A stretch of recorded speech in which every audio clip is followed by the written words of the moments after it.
Oral and maxillofacial surgery is a branch of dentistry which deals with anomalies of orofacial region. That is, we deal with extractions, any growth in the orofacial region, any trauma or aesthetic surgery related to lips, jaws, nose and etc. We have a team of competent surgeons who deal with all these and very well trained. All this is being taught to our undergraduate students under local anesthesia and general anesthesia. This is the OT area of the department wherein all the procedures under general anesthesia take place.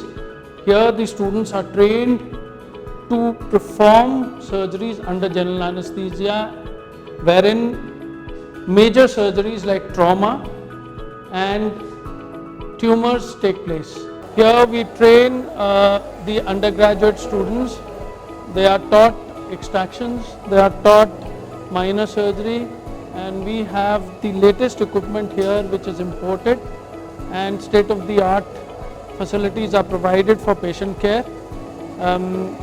Right now a surgery is going on wherein a deformity of the jaw is being removed.